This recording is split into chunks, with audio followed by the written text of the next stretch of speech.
Bonjour tout le monde, j'espère que vous allez bien. Dans cette vidéo, on va voir comment mesurer l'intensité d'une lipo, comment mesurer la valeur de la cellule ou la valeur globale de la lipo.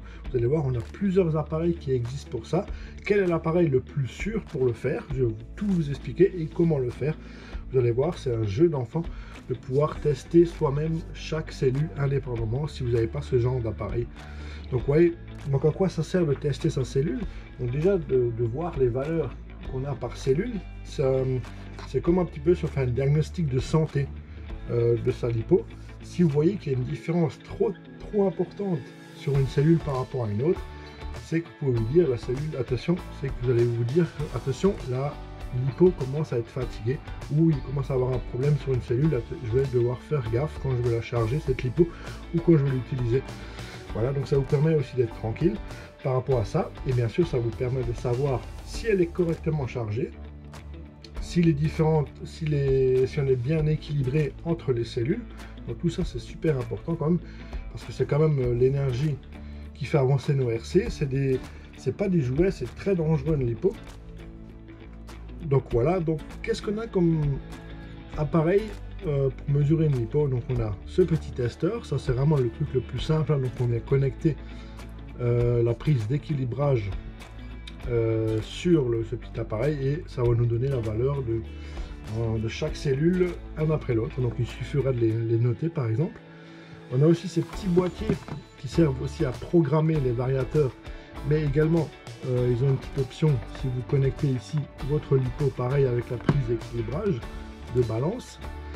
Ça vous donne aussi les valeurs une après l'autre, donc on va voir. Et après, la méthode la plus fiable, bien sûr, c'est d'utiliser un testeur. Donc il y a deux catégories de testeurs. Il y a les anciens testeurs où il faut régler manuellement ce qu'on désire mesurer.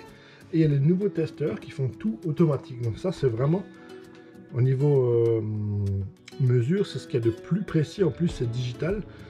C'est vraiment tip top. Tout est automatisé et en général, c'est très bien calibré. Donc il n'y a pas de possibilité de faire des erreurs.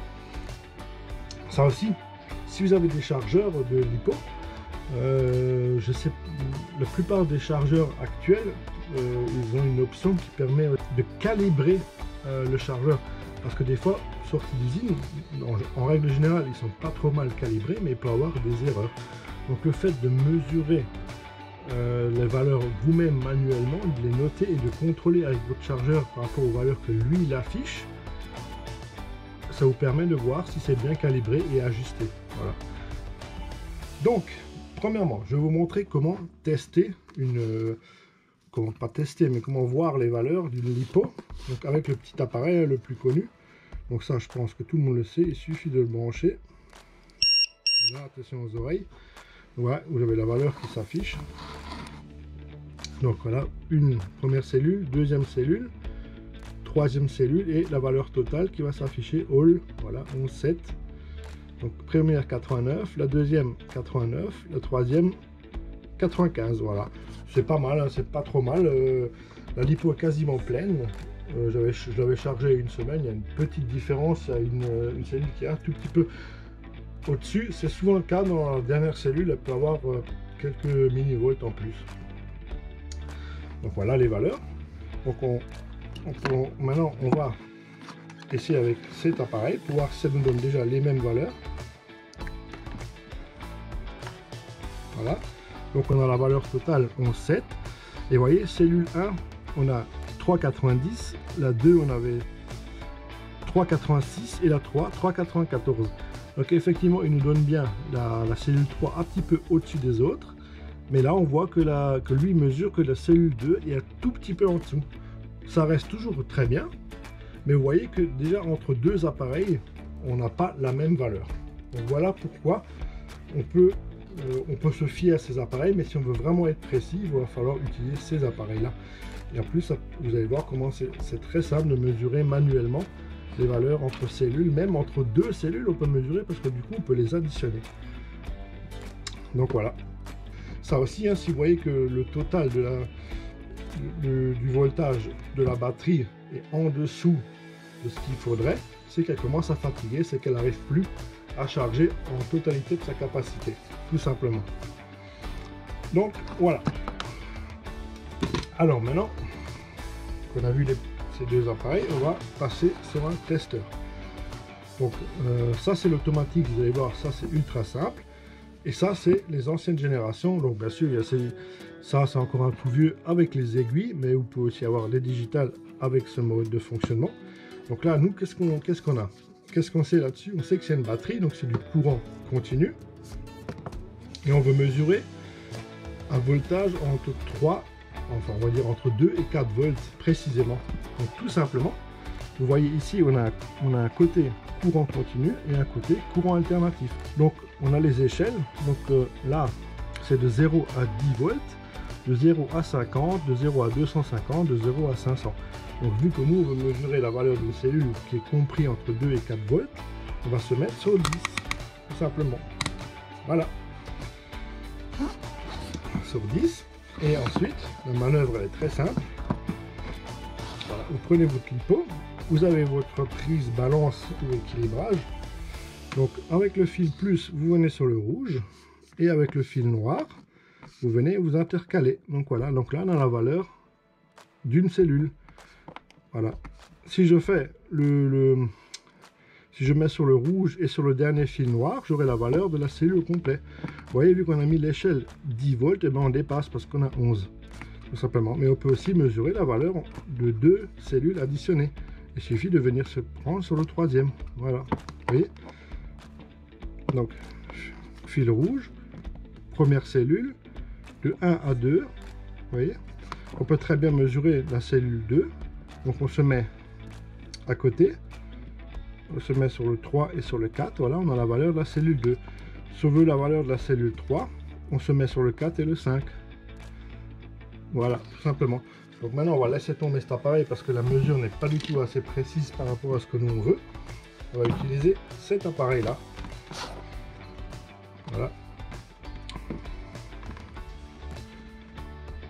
Il suffit de l'allumer. Après, la seule chose qu'il faut faire, c'est ici la connexion. Donc le fil noir, ça restera toujours au milieu. Et après, la seule différence, c'est le fil rouge. Soit on veut mesurer un voltage, soit on veut mesurer un ampérage. Nous, on veut mesurer un voltage. Donc c'est exactement pareil. Voilà, vous venez placer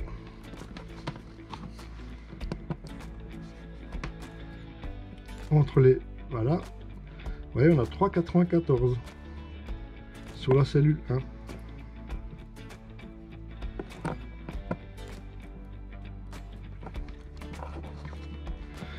Sur la cellule 2, on a 3,93, presque 3,94. Et sur la cellule 4, on a 3,93. Et le total, on a 11,8. Donc voilà. Donc vous avez vu que finalement, les cellules sont très bien équilibrées. En fait, elles sont tous à 3,93, 3,94. Vous voyez? Là, on peut mesurer la valeur entre deux cellules, 7,86. La valeur totale, ça on a déjà fait avant. Voilà. Donc en réalité, on est mieux équilibré que ce que nous disaient les appareils qui nous ont fait une petite erreur sur la lecture. Donc avec ça, là vous êtes sûr que c'est tout à fait juste ce que vous êtes en train de mesurer. Voilà, tout simplement. Je ne sais pas si vous avez bien compris le principe. Donc on peut le faire aussi sur une 6S. Voilà, ce sera exactement le même principe. Vous voyez, sur une 6S, on peut mesurer la capacité totale. Donc voilà, là on est à 22,94, donc on voit qu'elle n'est pas chargée complètement. Et effectivement, je l'ai utilisé hier et je ne l'ai pas encore rechargé. Voilà, on peut voir la valeur entre la cellule 1, voilà. Vous voyez, 3,83, donc il y a encore de la marge, hein, et elle n'est pas complètement vide. Entre la cellule 2, 3,83, la cellule 3, la cellule 4, et la cellule 5, donc on n'a vraiment pas une grosse différence, et la cellule 6, voilà. Donc on a quasiment 3,83 partout. Donc là c'est pareil, c'est-à-dire que déjà à l'utilisation la batterie s'est déchargée correctement sur l'ensemble des cellules et on n'a pas de grosse différence entre elles. Donc ça c'est signe que cette lipo, elle est encore en pleine santé, celle-là aussi. Donc voilà, j'espère que je vous ai un petit peu éclairé sur la façon de contrôler, vous voyez, et de mesurer vos lipos. Vous avez vu, il n'y a rien de plus simple. Au pire, si vous n'avez pas ce genre d'appareils qui sont automatiques, donc là, ce qui est bien, c'est que vous n'avez rien à régler, ils vont s'adapter à ce que vous mesurez. Ça, c'est super pour ceux qui, voilà, qui ne connaissent pas trop, qui s'y connaissent pas trop en électricité ou qui n'ont pas envie de se casser la tête.